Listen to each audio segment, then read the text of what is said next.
حضرت ابراہیم مہمان نواز بڑے تھے، سخی بڑے تھے۔ حضرت ابراہیم علیہ السلام کے بارے میں نبی پاک صلی اللہ تعالی علیہ وسلم نے فرمایا، سب سے پہلے جس بندے نے کسی کی مہمان نوازی کی تھی نا، وہ حضرت ابراہیم علیہ السلام ہے۔ اس کا ایک معنی علماء نے یہ بھی اس حدیث کا بیان کیا کہ جس نے سونی کر کے، مسجہ کر کے، خوبصورت کر کے، تیار کر کے، عزت کے ساتھ، آنر کے ساتھ کسی مہمان کو سب سے پہلے کسی نے اس اہتمام سے کھانا کھلایا، وہ حضرت ابراہیم علیہ السلام ہے۔ زبردست مہمان نواز تھے، زبردست۔ اپنے گھر کے 4 دروازے بنائے ہوئے تھے، 4، اور فرماتے تھے میری خواہش ہے کہ چاروں طرف سے مہمان آئیں، روٹیاں پکتی رہیں، دنیا کھاتی رہے، دنیا آوے کھا کھا جاوے، راضی ہوئے بلا، آئیں لوگ کھائیں، یہ میری خواہش ہے۔ روٹی کھلاؤ، روٹی کھلاؤ، روٹی کھلاؤ، لنگر کھلاؤ۔ حضور صلی اللہ علیہ وسلم سے پوچھا گیا، یا رسول اللہ بہترین مسلمان کون ہے؟ تو حضور نے فرمایا جو سلام لینے میں پہل کرے اور کھانا زیادہ کھلائے، کھانا کھلائے، جس کا مزاج ہو کھانا کھلانے کا، طبیعت ہو کھانا کھلانے۔ حضرت ابراہیم علیہ السلام اتنی مہمان نوازی کرتے کہ نبی پاک صلی اللہ علیہ وسلم نے فرمایا یہ ترغیب و ترہیب میں موجود ہے۔ حضور علیہ السلام نے فرمایا کہ اللہ تعالیٰ نے حضرت ابراہیم علیہ السلام سے ایک دفعہ فرمایا، ابراہیم یہ جو آپ کو اپنا خلیل بنایا ہے نا، یہ اس لیے بنایا ہے کہ آپ کے دل مخلوق کے حق میں بڑے نرم ہیں، آپ مہمان نوازی بڑی کرتے ہیں، اور کبھی کبھی مشکل حالات ہوتے ہیں نا، ٹف حالات، ان میں بھی مہمان نوازی کرتے، ان میں بھی پانی پلاتے، کھانا کھلاتے، لوگوں کو اس دور کی ضروریات کے مطابق لوگوں کو دیکھتے۔ ہمارے نا پورا باب ہے حدیث پاک میں، بخاری مسلم میں، کہ بندہ ہمیشہ دل کا غنی ہوتا ہے۔ دلوں میں کبھی گنجائش بن جائے نا، دلوں میں، تو جیبوں میں بھی اللہ بنا ہی دیتا ہے۔ اپنے دلوں میں گنجائش بنائیں لوگوں کے لیے، اپنی طبیعتوں میں گنجائش۔ ہماری طبیعتوں میں گنجائش نہیں ہوتی۔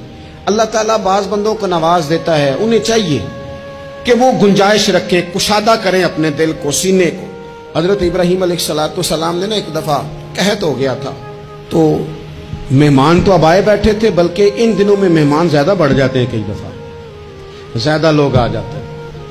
اب وہ قحط کا زمانہ تھا، بہت ساری جگہوں پہ فصل ہی نہیں تھی، اناج ہی نہیں تھا، تو مہمان زیادہ ہو گئے۔ اب حضرت سارہ جناب ہاجرہ گھر میں موجود ہیں اور لوگوں کی لائنیں لگی ہوئی ہیں۔ حضرت ابراہیم علیہ السلام کا مصر میں ایک دوست تھا، حضرت حکیم الامت نے اس کو لکھا ہے، آپ نے نا اس کو کچھ سامان بھیجا، بوریاں بھیجی، فرمایا یار تیرے پاس گندم ہے تو ذرا گندم کی بھر دے بوریاں، مہمان بڑے آ گئے ہیں، روٹی کھلانی ہے لوگوں کو۔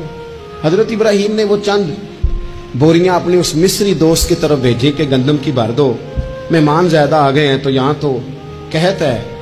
اب وہاں جب گئے لینے کے لیے خدام اونٹ لے کے، بوریاں لے کے، تو اس نے کہا جی غلہ تو یہاں بھی ختم ہو گیا ہے، اب یہ خالی بوریاں لے کے واپس آ رہے ہیں۔ اب ان جانے والے خدام کو بھی پتا تھا، جو قریب رہنے والے ہوتے ہیں وہ خانقاہوں کے، آستانوں کے، مدارس کے، مراکز کے مزاج سے بھی آگاہ ہو جاتے ہیں۔ ان کو پتا تھا کہ اب مہمان تو بیٹھے ہیں، 20 درجنوں، سینکڑوں، تو سب کو پتا ہے کہ بھئی گندم آ رہی ہے، مصر سے آنا ہے تو کھانا ملنا ہے۔ اب بوریاں جب خالی آئیں گی تو بڑا مسئلہ بن جائے گا، ان کے تو دل کمزور پڑ جائیں گے۔ انہوں نے کہا کہ تسلی دیتے ہیں، ان کو تسلی دیتے ہیں۔ رستے میں نا کچھ ریت بوریوں میں بھر لی، تاکہ فوری طور پہ دیکھنے والے پریشان نہ ہوں، ریت بھر کے لے جاتے ہیں اور پھر جا کے آرام سے رکھ دیں گے۔ پھر حضرت ابراہیم سے گزارش کریں گے، غلہ نہیں ملا، وہ ایک خوبصورت سا آواز کریں گے، لوگوں کو دلوں کو تسلی ہو جائے گی، اور پھر اگلا بندوبست کر لیں۔ اب وہ بوریاں ساری کی ساری ریت سے بھری رکھی۔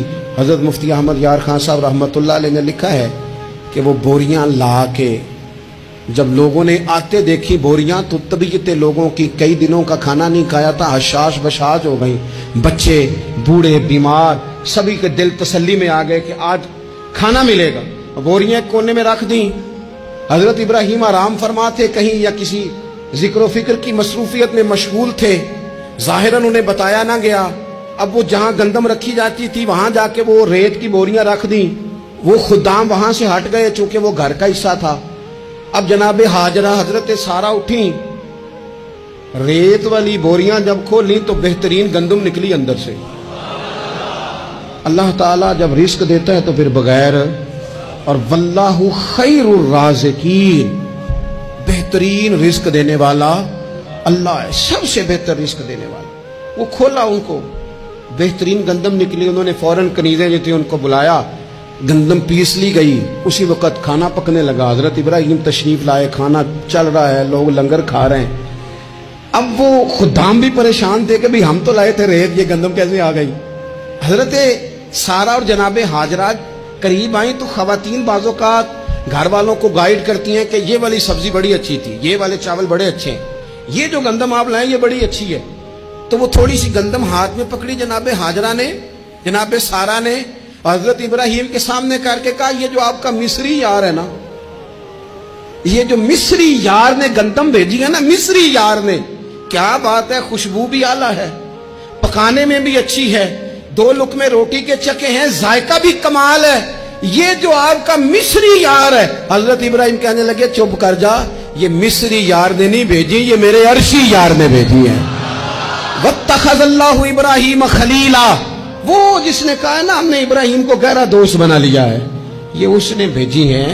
اس کو پتا تھا کہ جناب خلیل نے کوئی ذات کے لیے نہیں منگائی, اسی کی مخلوق کے لیے منگائی ہے, تو یہ عرشی یار نے بھیجی ہے, عرشی یار نے. اور فرمایا جب عرشی یار بھیجے تو پھر کسی قسم کی کوئی کمزوری باقی رہتی نہیں.